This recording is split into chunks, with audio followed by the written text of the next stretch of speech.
And when I woke up this morning, I was feeling pretty dangerous.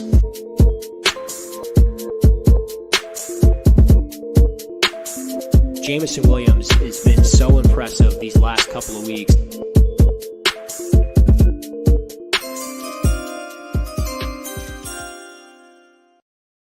What's up? What's up? What's up? Welcome again to another episode of the Cover One NFL Draft Weekly. Once again, I'm joined by the resident expert here at Cover One on all things combine and NFL draft, Russell Brown at Russ NFL Draft on Twitter. I'm Rich Haynes at Burn River Sports on Twitter. And again, welcome to another episode. A lot to get to, in my opinion, this week. Not only do we want to wrap up, Russ, some combine thoughts from the end of the NFL combine that we didn't get to last week. But that was a great episode, by the way. Real fun being able to do that live, on air while the wide receivers are running those supposedly, historic times. And we kind of, got duped a little bit there, but Chris Olave. Hey, they still ran fast times, but it wasn't quite as record setting as we would have thought. But great episode last week. So we'll wrap up some combine thoughts, ton of movement the last few days. Obviously, this is a really exciting time in the NFL. We're about to hit NFL free agency. The draft is creeping up closer and closer. We had a bunch of trades this week that we can get to and see how that impacts the draft. But before we do that, as always, this week we're doing a little Johnny Drum. We'll be in the glass today again. Willett, if you want to hang out and sponsor us, by all means, hit me up on the Twitter.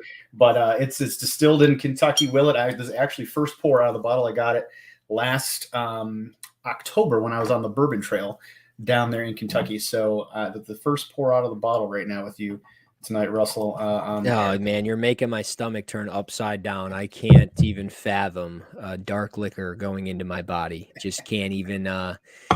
That's a brutal look right now, but whatever. I'm sticking with water tonight. I was going to have a vodka soda, but I had some beers last night. I had a buddy in town from California. So I was like, nah, hold off. I'm going to ride the bike when we finish this up, get my 10 miles in and keep it moving through some draft prospects. So, but no, I'm really pumped to be back on the show tonight. Like you mentioned, last week was a lot of fun. Enjoyed it a lot, and I'm excited to talk, finish up the combine. But like you mentioned, a lot of movement in the NFL in the last 24 to 48 hours, and I don't think it's slowing down. I mean, it feels like every 12 hours there's a new move from a new team.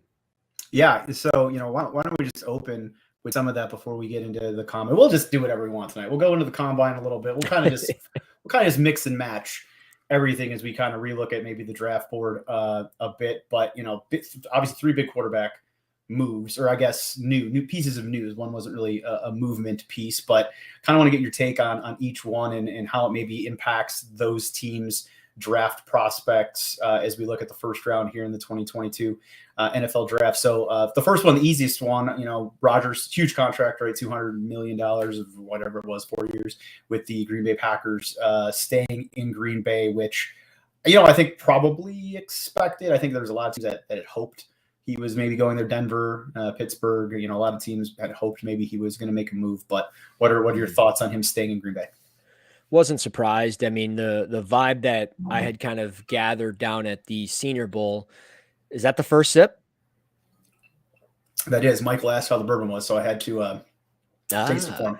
Johnny Drum's good stuff. Johnny Drum is very good stuff. I had it down there, so great bottle. Check it out, Michael, if you have not partook in it before.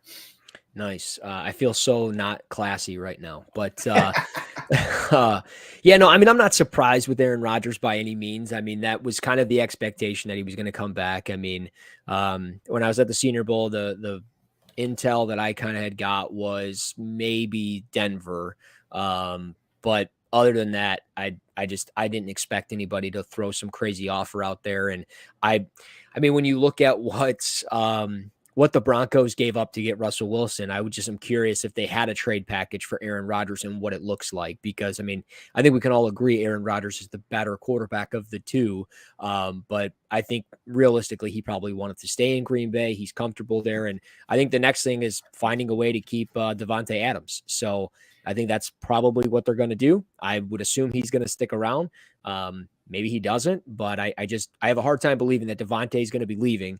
And I'm just so curious what his contract's going to be, because whatever it is, it's probably going to be underpaid, because I feel like he's probably going to give him a discount so he can stay there. But he's obviously the next big fish for them is keeping Davante Adams. Yeah, and I'm certainly not Greg Thompson, the resident cap expert for Cover One for all things Buffalo. I know Green Bay is a little different situation, but I swore I read something that because of the way they structured Aaron's deal, somehow Green Bay has $30 or $40 million now to play with in cap, and I was like, how is and I get it, the cap, funny money. I was just like, wow, they don't even have to really underpay Devontae Adams, to be honest. They give him a nice contract, but yeah. Yeah, no, I like, and that's the other thing. Like, I haven't looked at like their cap structure on anything and who they're going to bring in, who they're going to bring back, and things like that. But I mean, I'm a Lions fan, so I can't stand the Packers, but I do like Davante Adams. He is one of my favorite players in the league. I'm just curious, is Aaron Rodgers going to play that whole 4 years of the contract that he got? I mean, I could totally see him playing just this year and being like, all right, I'm done. Like, I got my guaranteed money, I'm out.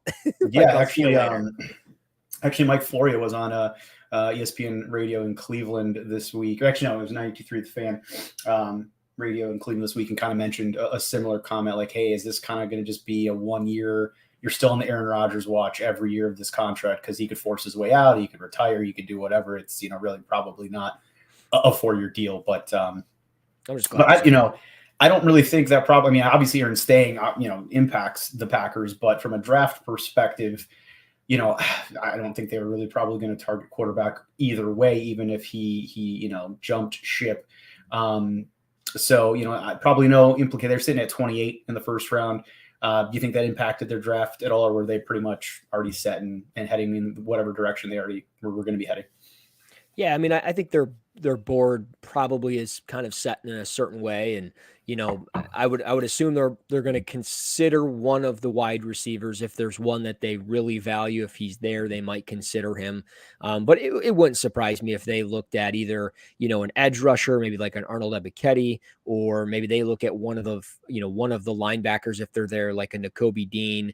I mean, maybe Devin Lloyd is there. I kind of feel like both of those linebackers will be gone, but if one of them is there, I could see them looking that route. And I could see them maybe even looking at a, potential cornerback just to be safe on, Jair Alexander or anything like that. Like, maybe they look at Andrew Booth Jr. out of Clemson, or I mean, maybe Derek Stingley falls that far. I would be a little surprised, but maybe he does. Or maybe they, maybe Trent McDuffie, that's his spot. Maybe that's the landing spot for him. But yeah, I mean, I think their board's kind of set in a way, and I feel like they'll probably go defense, but it wouldn't surprise me if they did just bring in a pass catcher just to shut Aaron Rodgers up. Yeah, I mean, obviously he's used that leverage, and they're certainly trying to. Might be part of the deal. Yeah, it could be. I mean, they brought in Randall Cobb last year, obviously just because he wanted him back, right? So I mean, he's certainly using his leverage to dictate things finally. And honestly, in my opinion, good for him, because the Packers have wasted, in my opinion, a couple draft picks in his tenure where they didn't get him help. No offense to Jordan Love, but that was one of them at this point, where they probably could have went in a different direction. So, all right. So Aaron Rodgers, let's move on for Mr. Rodgers. We're going to save Russell Wilson last, because that's the biggest of the three. Let's go to Carson Wentz. A smaller trade to the Redskins. I believe it was a second and third in 2022, and a third that could potentially turn into a second in 2023, depending on snap percentage. But the Redskins get a veteran play caller that certainly doesn't have a big arm by any means. I think a lot of people, I think both Aaron and Anthony from Cover One were lamenting Terry McLaurin and his fantasy prospects now with Carson there in Washington. But hey, not necessarily a turnover machine or anything like that. So, what are your thoughts on that deal for both sides? I'm really surprised at the Colts kind of throwing Carson under the bus as quickly as they did. I'm really surprised at the fact that just the 1 year and they're done. I mean, like, he had 27 touchdowns to 7 interceptions. It's not like it was terrible. He did, a good job making plays with his feet. And sure, I'm not saying he's, a superstar quarterback, but like, what else are you going to get here? I mean, you had kind of your guy and it worked, and health was not necessarily a concern with him, but you guys got hurt at kind of the wrong time. And you guys you choked at the end of the year. Like, that's just what happened. Like, they choked at the end of the year. The Colts did as a team, not Carson Wentz, not anybody else. But the fact that they moved on and just threw him under the bus in a way was really surprising. But now it's, who do they grab? What are they going to grab here? I mean, you don't have a first rounder unless you take 42 and 73, and maybe you get up to 32 with Detroit. Maybe it's Green Bay. Maybe Green Bay trades back. Maybe it's Kansas City or Cincinnati to trade back. But I mean, I think you're going to have to move up to get, one of the 5 quarterbacks, unless they fall in love with like a Carson Strong and think he's going to be there at 42. Yeah, and obviously the free agent, market for quarterbacks is not exactly strong this year. Jameis Winston, Teddy Bridgewater, Marcus Mariota, Dalton, Mitch True. Nothing really all that exciting out there from a quarterback perspective. But maybe the Colts, for whatever reason, which I find interesting, is looking to reboot. I mean, that defense is still, I feel, pretty solid. I can't imagine Darius Leonard's pumped about this situation. Some of those players on that side of the ball. But interesting take out of Spin. The contract is interesting. Maybe it was driven from a contract perspective. I mean, not that those picks, in my opinion, are super high, but second round picks, third round pick obviously still holds value in today's NFL. So, any takes on Spin's comment there? Yeah, I mean, if there was any team in the NFL that was going to take on that contract, it's Washington. I mean, let's just call it what it is. Like, if there was any team that was going to trade for, and I thought Jimmy Garoppolo, it would have been Washington, just because of his contract. But they ended up obviously not doing that. They went with Carson Wentz for whatever reason that is. I don't know. Maybe it's because it's within the conference. However that all shakes out. But they got, props to the Colts for getting rid of who they maybe thought was bad for what they wanted to do.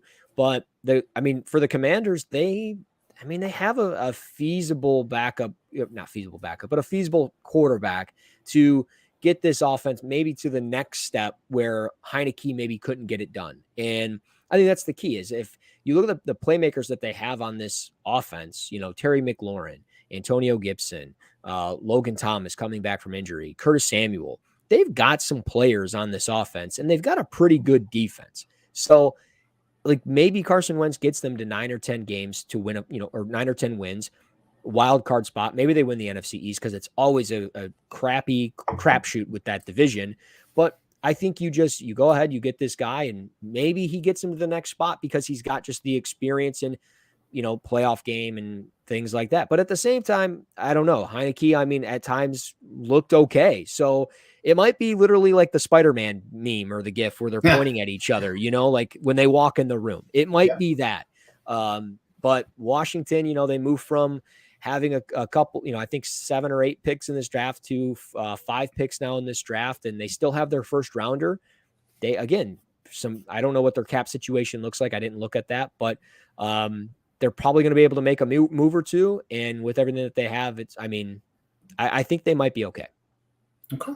All right, now Spin in the chat. Won't show all the different comments. Appreciate the chat there, guys. He does not like Carson Wentz. No, he said he's only slightly better than Nathan Peterman, which I think that's a little bit of a reach there, Spin. But hey, maybe Nathan finds his way home at some point to Buffalo for fun. But yeah, obviously a smaller move there between the Colts and the Redskins. But now let's get to the big one. Franchise quarterback, 33 years old, Russell Wilson, coming off the finger.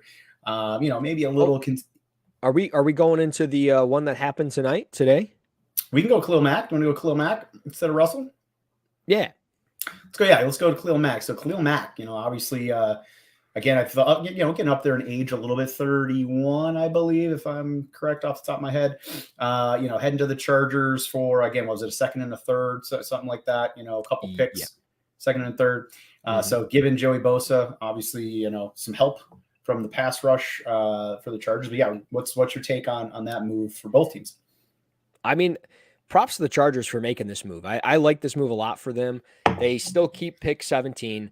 Sure, I'm assuming it's a second and a third this year, so pick 48 and 79.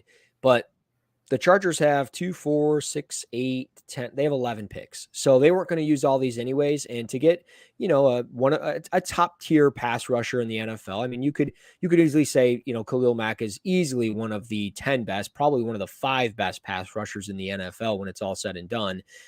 You bring in a player like this that's going to pair up with Joey Bosa, and you're going to get some production. And now the thing that I'm most intrigued with is that 17. If the fact that Jordan Davis is there at 17, putting him in the middle, they have 3 defensive tackles that are probably going to hit the market: Linville Joseph, Christian Covington, and Justin Jones. Maybe one of those guys come back, but it's unlikely all 3 are coming back. So if that's the case, you're bringing this in. Your defense is getting after it, getting after Mahomes, getting after Russell Wilson. They had to make this move after the Russell Wilson deal. So I think at 17, they're going to take a defensive player. I would be a little surprised if they didn't.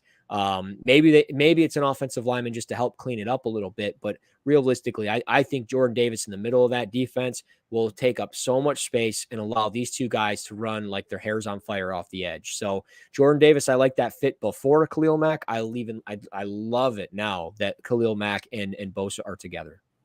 Yeah, and I agree. I love your point about, now that division, is murderer's row from a quarterback perspective. I mean, Derek Carr, in my opinion, is a pretty solid quarterback, and he's by far the worst quarterback in that division right now. So, hey, other than being able to outscore a team, and certainly the Chargers with Justin Herbert and keeping Mike Williams now, they have the offense to put up some points. But yeah, go get after those quarterbacks and make those passing, the amount of time that quarterback has to be comfortable in the pocket, make that as small as possible. So yeah, I mean, I like the move as well. I loved your points on the fact that they weren't going to use all those draft picks, use some of that draft capital to go out there, even though, Khalil's been down a little bit the last few years in production from a sack perspective, which doesn't tell the whole story. Obviously, pressures, in my opinion, matter a little bit more than that. I believe he missed, I think he played 7 games last year, if I'm correct off the top of my head on that one again. So, but still, I think he has plenty left in the tank and should be a force next to Joey on the other side. So, great points on both of that. But, you touched on Russell Wilson. We touched on Russell Wilson a little bit during that conversation. And obviously, probably the biggest from a blockbuster standpoint deal, maybe not biggest impact. You could be right. Khalil Mack might be the biggest impact deal there. But Wilson to Denver sending a lot, in my opinion, to Seattle. Locke, Noah Fant, who I really like at the tight end position, Shelby Harris. Let's see, a 2022 first, the 9th overall, 2023 first, 2022 second, 40th overall, 2023 second, 2022 fifth for Russell Wilson, and a 2022 fourth. Now, again, granted, quarterback position is important, but that seems like an awful lot to give up. What's your thoughts? You talk about a lot, maybe the most lopsided trade in NFL history. I mean, let's be honest. You gave up a quality defensive lineman in Shelby Harris, who's still got 2 years left on his deal, only 30 years of age. Like, sure, maybe on the wrong side of 30 as you get closer to 31 and everything else. But you have that. You have Drew Lock now with maybe a change of scenery, maybe does him some well. I don't know. I don't like Drew Lock a ton. I didn't like him when he was coming out of Missouri as a prospect, but I mean, maybe it does him some well, or does him some good. Noah Fant, though, I mean, 2 years in the league, consecutive 60-plus reception seasons, and you put him in the middle with DK Metcalf, Tyler Lockett, Rashad Penny, who came on late last year, Chris Carson. I mean, how can you not be excited about Seattle? And now they have the 9th pick of the draft. Like, they're in the middle of the quarterback market now for Malik Willis, Kenny Pickett. I mean, if you can replace Russell Wilson, who didn't want to be there anyways and probably wasn't going to last much longer because Pete Carroll's not going to last much longer, you bring in Malik Willis, find a coach that can coach him up. I mean, think of this. Eric Bieniemy, probably on his last year in Kansas City, going to become a head coach. Does he go to Seattle and get his hands on Malik Willis? I mean, that's a marriage made right there with those playmakers.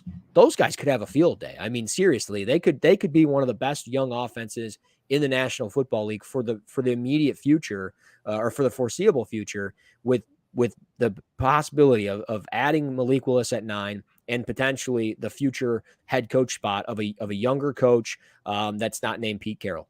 I mean, I love the move for Seattle, especially considering, Russell Wilson hasn't been the same quarterback for about 2 years, has been banged up, and ultimately didn't want to be there anymore. So it's a win-win.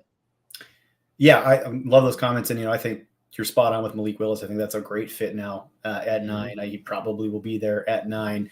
So I think that's a really nice fit for Seattle from a quarterback position. Now, there's been a lot of chatter. Okay, maybe, is Seattle going to go more of a full reboot, and are they maybe going to go move on from some of their other players like Tyler Lockett or DK Metcalf? I believe Tyler Lockett's a more easily tradable asset if I'm thinking about it from a contract perspective. But, are you sold on them? They're just going to kind of hold on and probably draft a quarterback and give that quarterback a great situation to work with those pass catchers, or do you think maybe they move on from one of those guys? I think the moves that they've made are kind of set in stone now. I mean, moving on from Bobby Wagner and obviously Russell Wilson. Maybe there's, letting go of Dwayne Brown, or again, maybe it is Tyler Lockett, but I would be a little surprised. I think it's, they're looking at I think you make this move knowing you're in the spot if you make that move to get a quarterback. Plus the haul you're getting. I mean, how could you say no to that? I mean, that's a Madden easy mode trade right there. I mean, like that's a computer just being like, here you go. And you're like, yes, absolutely. Thank you. More. Give me more. So, I mean, I would be a little surprised if they did. I simply think you could have those guys as the focal points of your offense, and the players that get your young quarterback in, if you get a young quarterback, or get other players in and be a part of the future. But it's very murky of what that future looks like because, again, Pete Carroll is 70 years of age. He's not going to be coaching for much longer. And, again, you don't have a direction at quarterback right now when you got rid of the best one you've ever had. So it's hard, but I think if they reassure to their guys, hey, at 9, we're gonna be taking a QB, whether it's Kenny or Malik, we think one of them are going to be there. Maybe those guys are like, okay, young quarterback, we can make it work.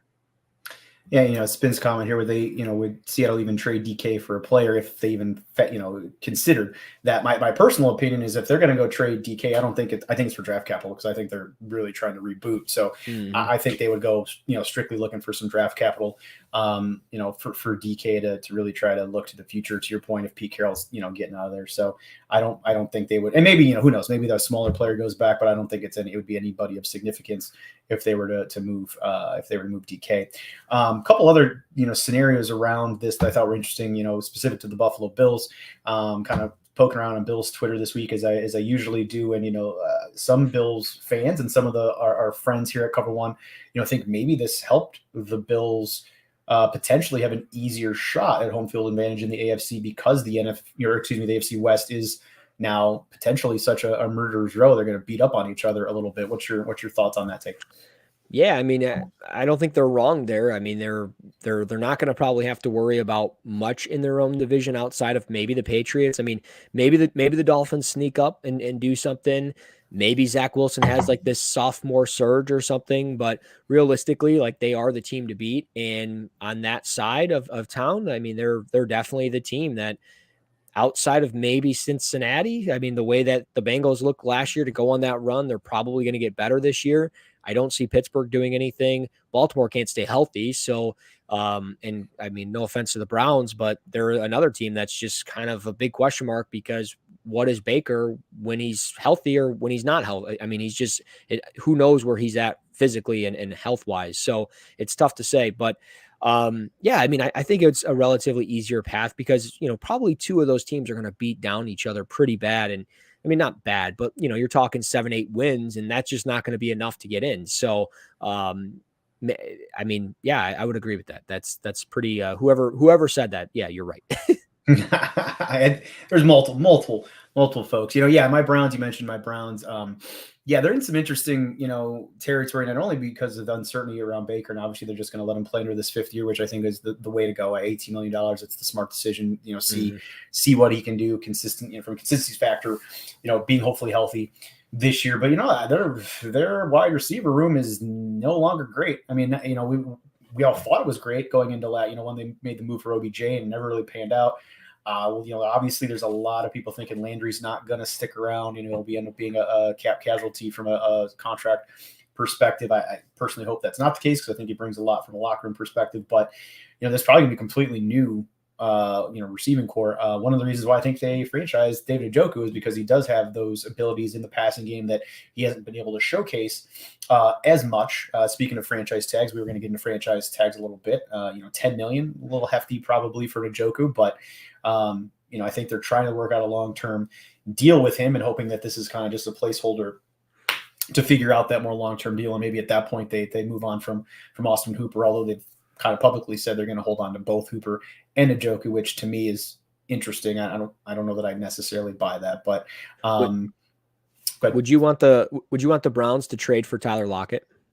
I would actually, yes. So I would love for the Browns. So we'll get into a little bit of draft talk finally. Now we're going on a minute 25 here on the NFL Draft Show on Cover One. But the Browns sitting at 13. We've talked about it in your mock. We've talked about it. Browns Twitter is all about got to give Baker wide receiver. Got to give him a wide receiver. Oh my God, Garrett Wilson. Oh my God, Chris Olave. Oh my God, Drake London. Whatever. With the fact that they're most likely not going to keep Jadeveon Clowney. That defensive line outside of Myles Garrett is real suspect now. So, if the kid from Purdue fell to 13, if Jordan Davis it might even be in play now, they need a D-tackle and an edge rusher. I would not be shocked at all if they tried to swing a trade, for a wide receiver. I think they would love to go get a Tyler Lockett because then they could go take a pass rusher at 13 and try to land another wide receiver in the second round. They have multiple picks in later rounds, the third, the fourth. So they maybe could use some of that capital to move up. So I personally think they're probably even looking more at D-line now than wide receiver at 13. And that is going to make Browns Twitter just explode because Browns Twitter is all about Baker and trying to get him weapons. I like the thought of David Ojabo down there. I'll be honest, playing opposite of Myles Garrett, just allow him to pin his ears back, go after the quarterback, do what he needs to do. I think it's a win-win for you. They've dipped their toes in the Michigan pool before with, Donovan Peoples-Jones. So maybe they do so again with David Ojabo. Yeah, Donovan Peoples-Jones, I think, has some talent for sure. He's flashed. I mean, he had a decent year last year, even with all the turmoil. It was a deep play threat for them. So I think if he's your third wide receiver, you're happy with that. If you can go get somebody in the draft, go get a Lockett or something of that caliber. I think he would be. I think he could provide some value in the passing game. All right, so let's pivot.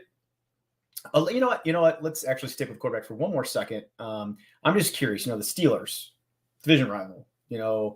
What are they going to do at quarterback? Are they actually going to stick with Mason Rudolph? Are they going to try to target maybe one of these quarterbacks if they fall in the first round? Is Deshaun Watson in play? Is Deshaun Watson going to do anything this year? I'm just curious your take on. There's plenty of quarterback needy teams. The Buccaneers, we've mentioned some of them pre-show, but I'm just curious from a Steelers perspective, kind of sticking in the AFC.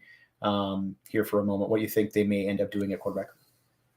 Well, I'm not sure about Deshaun Watson. I mean, the last thing I kind of read up on that was the Carolina Panthers potentially being all in on him if he can waive his no trade clause to go there. So we'll see. But and again, he has to be able to play this year. I don't even know if he's going to be able to play. But regardless, I think the Steelers are the sneaky team to potentially land Malik Willis. I've said that I kind of from the beginning. They were the team that down at the Senior Bowl were enamored with him, just in his hip pocket, always around him on the field. So I think that would make a lot of sense. But I also like the idea, and I can't get the thought of Desmond Ridder out of my head in a Steelers uniform. Like I can just see that in my head being the guy that they end up falling in love with. Pittsburgh to Cincinnati, not that far. Just kind of one of those things where you can connect some of the dots. And I think maybe that's a guy that they would be really intrigued with because of the athletic ability, because the arm, his arm, he's able to make some of the deep throws down the field at all three levels of the field. He can throw on the run, zone read concepts, things within that offense. If they bring back Juju, they have Najee Harris, they have Pat Freiermuth, you throw in a Desmond Ridder, I think that offense could definitely take a step in the right direction. So Ridder at 20 might be a little rich for some people, but I think if you need that guy, you go ahead and you take that guy. Now, maybe it's Sam Howell instead, maybe because of, just connecting with a veteran coach like a Mac Brown and being able to find out what he, knows about the position and knows about the player. Maybe you can find a way and say, hey, that's a guy, if we have our talent around him, he would be able to succeed.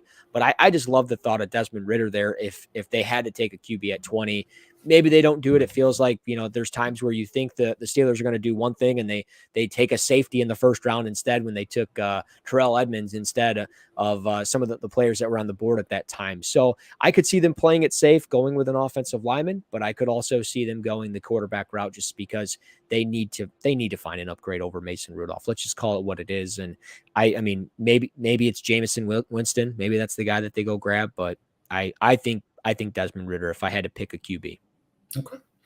All right. Well, let's transition. Obviously, last week we had a lot of great interaction. We were able to do the show live during the combine. I mean, it was really fun to be watching those, again, the wide receivers running their 40s while we were kind of live on air. But we really didn't get to the second half of the combine. I know there's been a lot of takes on it already out there in social media, of course. But, other than Jordan Davis, I think Jordan Davis wowed everybody, right, with his speed and his athleticism at that size. Certainly became I think helped his draft stock. But, whether it was offensive line, defensive line, go ahead, any prospect you felt that we haven't touched on yet from a combine perspective, who do you think stood out? And also, as you're kind of thinking about that, I want you to kind of in the back of your mind, think about the Bills a little bit. I know we talked about, Jameson Williams or wide receiver position to the Bills, but, the Bills certainly have other needs on that team, whether it be, offensive line, in my opinion, linebacker they could potentially use. I don't think there's a first-round linebacker necessarily in play for them, but, I think there's other things that potentially could help the Bills more so than a wide receiver. So maybe as you're talking about some of these other players in the combine, do you see any other fits potentially for the Bills outside of the wide receiver position? Yeah, well, I mean, I'm going to just start with a guy that really stood out from the linebacker position. You look at the top tier guys, Nakobe Dean, Devin Lloyd. I don't need to go into a ton of detail on either one of those players, but when you look at a player like Damon Clark out of LSU, he is somebody that really has caught my eye, and I think there's a chance for him to be a top 65 pick potentially in this draft with a 6'2", 240-pound frame. He ran a 4.57, relatively explosive athlete with a 36.5-inch vertical jump. He has to definitely clean up some of the false steps that he has. I mean, he's somebody that he has like this weird, like, bounce, like he hops onto his toes as the snap is going on, and he does it 3 times consistently. He reminds me of my buddy Cal. Whenever he goes and golfs and he like lines up his shot, he always lifts the club up 3 times, and it's like, just, I don't know if it's good luck or what, but when Damon Clark goes through his reads, he does that every time. And it's one of those things that I'm like, you should either be just stepping, not hopping, like take that step and just slide forward or slide laterally, and he doesn't. So it kind of throws me off a little bit. And I think that's why he looks a little bit out of whack when he's like dropping into his zones. But overall, you see the range, you see his ability to scrape. So I like his skill set quite a bit. But then just from a Bills perspective, I love the thought of obviously getting a cornerback in this draft. And the fact that Kaiir Elam ran a 4.39 is really intriguing. I think there's a chance that Andrew Booth Jr. ends up falling into their lap, maybe a Trent McDuffie, and maybe even a Derek Stingley. One of those guys might be available. But if none of those guys are, the borderline first-round guy was Kaiir Elam, and he checked in at just under 6'2", 191 pounds, really good length, but he ran a 4.39. He does not look like a 4.39 guy on tape, but he plays with really good patience. At times, just technique gets a little lazy, and it's one of those things with him where, like, you see the length, you see the ability to come down and make some tackles and play into zone coverage. I think with him, he's just one of those guys that if he can just constantly turn the technique on, he will be a much better pro than he was a college player. But it's just, can you justify taking him at 25? Could you justify taking him in the first round? Some teams could. I think the Bills are one of those teams, and that's why I kind of like the fit for him there. But I do like other cornerbacks if they're there. But him running that 4.39 was really impressive, and I thought he just, he looked like he had a pretty good week at the combine. So from a Bills perspective, that's probably the direction I would go. I will say Tariq Woolen out of UTSA, another one of those guys. You got to let me get on the tape on this guy. He ran a 4.26, had a 42-inch vertical jump, 6'4", 205. Ron Beck, my guy. What up, Ron? Always checking in with us, and he's on the same wavelength every time with this guy. But no, I mean, I was told a lot of good things about Tariq Woolen down at the Senior Bowl, told a lot of good things prior to the kind of the draft season beginning. So the fact that he tested that well is really encouraging. And I think if I can get to his tape, if I can find his tape, I'm really excited to watch him. And I think maybe the Bills might be a sneaky team that maybe values him a little bit more. Okay. So again, you touched on a number of players there. Offensive line. Did anyone offensive line wise separate themselves or maybe improve their draft stock during the combine? I know you had Evan Neal, I believe, going number 1 to the Jaguars. They franchised Cam, correct? So that franchise tag. So, I mean, does that change their approach at number 1 at all? Does another tackle slide in there over Evan? What are your thoughts there? I mean, I think Evan Neal's still very much in play because he's got the ability to play 3 spots. He played right guard, he played left tackle, right tackle for Alabama. Every year he played something new and he learned the position and he pretty much mastered it. So the fact that you can get a guy like that is really important. I think you can take a guy like Evan Neal and it just shows confidence in the fact that we want to build this up around Trevor Lawrence. We want to protect him. But at the same time, like you franchise tagged Cam Robinson for whatever reason. And again, maybe it's just because it's a 1-year type of deal. You want to have him maybe prove himself at either left tackle or right tackle. You clean up at left tackle with Evan Neal or Ike Mekwonu. But it just kind of tells me like, hey, they fell in love with either Aiden Hutchinson or Kayvon Thibodeau. They're going to take an edge rusher, but crazier things have happened. They could take an offensive tackle. But I would definitely say Ike Mekwonu probably solidified himself as a top 5 pick, running a 4.93. A tremendous interview. He came in at 310. He looks just so built at 310, but his personality jumps off to everybody that you talk to. Seems like he's got a lot of good leadership qualities. Seems like he's probably going to be a great fit for a community wherever he goes. So I could easily see him being, a top 3 pick. Houston makes a lot of sense, but he could also make a lot of sense for Jacksonville there at that first overall spot. So I would say Ike Mekwonu definitely stood out just with how he tested overall. But then the other guy that really, I thought had a good week and we kind of expected it was Tyler Smith from Tulsa. This is one of my favorite players in the draft. He ran a 5.02, which maybe nobody expected at 324, and maybe some of the other stuff isn't as explosive, but there's a lot of first-round potential with him. Kind of reminds me of like Andre Smith when he came out of Alabama back in the day, went to Cincinnati, was like the 9th overall pick. But I think with Tyler Smith, you look at Cincinnati at 31, the Bengals going back to the well with maybe an Andre Smith type of player would make a lot of sense to clean up their offensive line. But I thought he had a really good week. Not that guy that came out and said, hey, I'm declaring for the draft, just kind of was like, yeah, I'm in. And he goes to the combine, runs a good 40, does his thing, looks pretty clean on his feet. And he's just that mauling type of player that is going to carve out a 6 to 10 year career and be super consistent. So Tyler Smith probably put himself in that first round, early second round conversation of offensive tackles, in my opinion. Yeah. And, to kind of play off both your comments on if the Jaguars decide to go pass rusher, because they franchised Cam, and this comment here from Ron Beck. We haven't talked a ton about your Lions over these last 4 shows. You had Aiden Hutchinson, I believe, mocked to your Lions. What if he goes number 1 to the Jaguars? What do you think the Lions would do at 2? And I think that's a great question. Follow up by Ron there.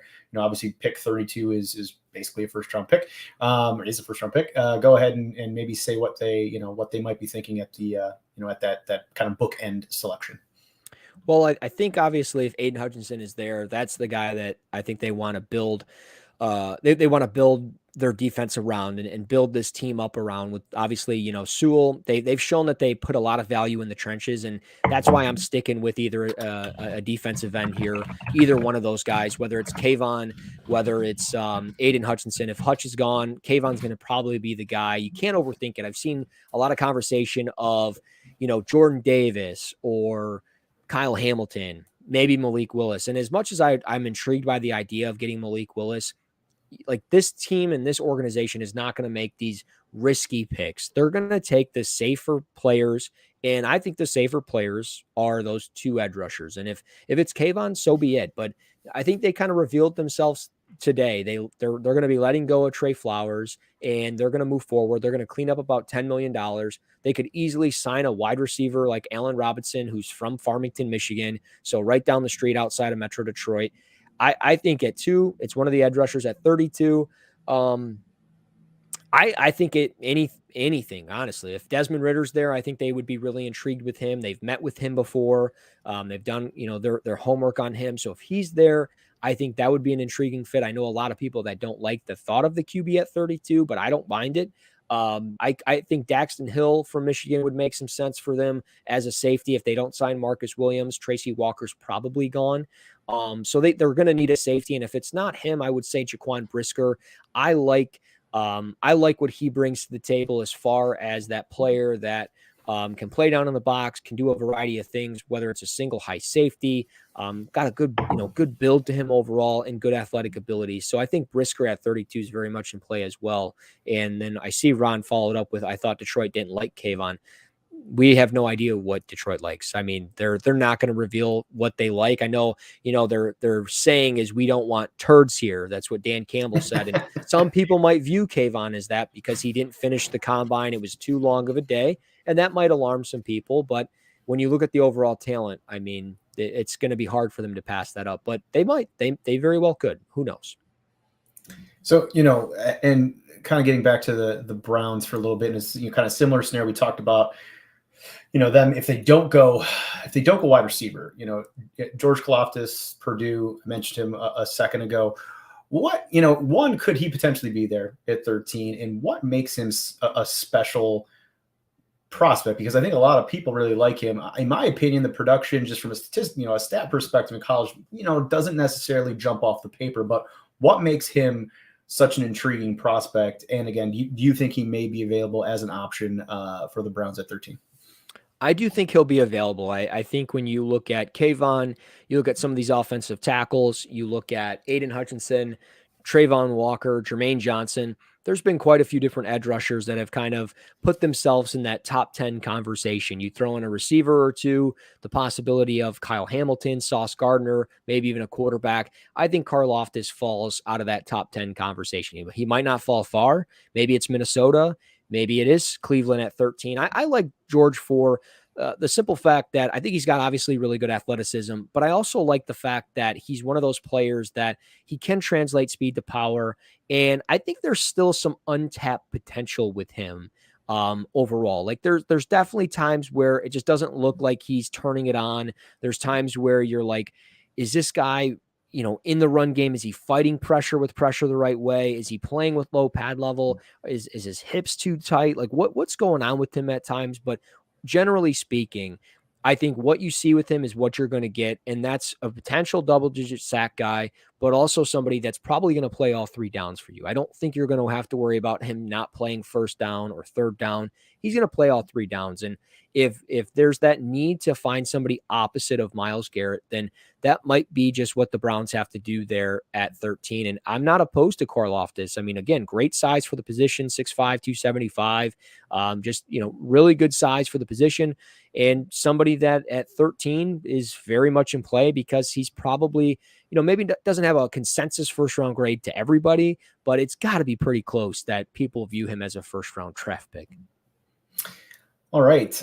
Good stuff. Let's maybe transition again a little bit. We wanted to talk at least a little bit about the franchise tags, and we have, touched on a few of them.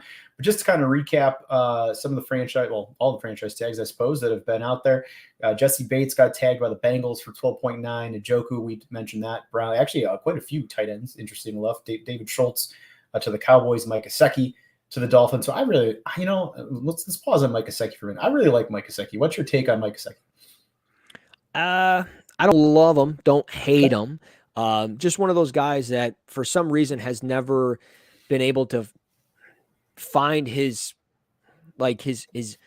path to being on the field all the time. There was times where like Adam Sheehan was taking, playing time from him. Durham Smythe was taking playing time from him. He's never just become this true number 1 tight end that you would think he was going to be when he was coming out of Penn State. Cause you saw the leaping ability, the vertical jump that he had, the way, he had former volleyball background, just the athleticism screamed that this guy was going to be something not super special, but maybe not superstar talent, but somebody that was going to take his game to the next level in the NFL. And maybe it's because of bad coaching, inconsistent quarterback play, but it was just one of those weird things where, he just struggled to do too many things at times in the NFL. And if he can find ways to become more consistent, whether it's from blocking, whether it's from catching the ball over the middle of the field, being able to run after the catch, I think that's something that would help him. But I do like him. And the fact that they tagged him, I think, is encouraging that they're probably going to try to work out on some deal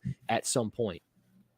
Yeah, it's been, agrees with you on the blocking piece there, premier receiving tight end, just blocking, holding him back. And yeah, it's been, I definitely agree there. He is a little bit one-dimensional right now from a tight end perspective. But, in today's NFL, that's not necessarily a terrible thing. I think there's quite a few tight ends that are one-dimensional pass catchers. 73 receptions though last year. Yeah, I mean, heck, from a fantasy standpoint, I quite, not this is a fantasy show, but I'm going to throw a little fantasy love over to Mike here and there. He's a decent get at the tight end position outside of your top tier guys. Moving on though with the rest of the franchise tags, Chris Godwin tagged by the Bucs, the Buccaneers, and we kind of glazed over the fact that they don't have a quarterback currently. I feel like maybe interesting, maybe in quick 30, 60 seconds. What do you think they're going to do a quarterback? I mean, they still have Mike Evans, Chris Godwin. I mean, they have weapons. Are they going to try to fill that via the draft? Are they going to try to target somebody in free agency? Not that there's a ton. Are they going to bring Jameis back to Tampa Bay? Tampa Bay sitting at 27. What do you think they're going to do? Well, I think they'll obviously explore possibly trying to get Jimmy Garoppolo. I think Sam Howell is the quarterback to maybe keep tabs on. I'll try to do it quick. I'm just speculating. I think I've talked about it before on the show. I'll say it again for anybody that hasn't joined us. But back in the 80s, Bruce Arians was supposed to become the head coach at Virginia Tech, and Frank Beamer actually became the head coach at Virginia Tech. And when you look back at the 80s, Bruce Arians was coaching at Alabama or LSU, I can't remember, and Mack Brown was coaching at the other school, whether it was LSU or Alabama. I can't remember the specific schools, but I know those were the two schools. Either way, Beamer goes off. Those guys are there doing their thing. Bruce Arians' timeline, obviously, over the years has gotten him to where he's at, Mack Brown where he's at, etc. So with that, I think, though, when you look at Mack Brown potentially talking with NFL coaches, it has to happen. He has to have a relationship with some of these NFL guys. And if he does, I could see it being Bruce Arians and Bruce being like, hey, what do you know about Sam? Would he be a good fit for my offense? I want to push the ball vertically down the field. And that's what Sam does pretty well. He takes shots downfield. His ball placement can be a little sporadic, but I think there might be, if you connect the dots, I think you can connect it and say, hey, maybe at 27, Sam Howell makes a lot of sense. All right. I like it. I like it. All right, so let's see here. Last tag, I think we touched on pretty much most of the main ones because we grabbed Cam. We talked about Devontae Adams a little bit. I mean, technically he was tagged for the Packers, although I think they'll probably try to work out something more long-term for him. So I think we hit on all the different tags. I don't think many of the franchise tags affected a ton from a draft perspective. Am I incorrect there? What's your thought there? No, I mean, obviously, it's more so about some of these tags as far as who's going to be getting the long-term deal. Is I'm assuming Chris Godwin's going to get a new deal at some point. They just probably ran out of time to get it done.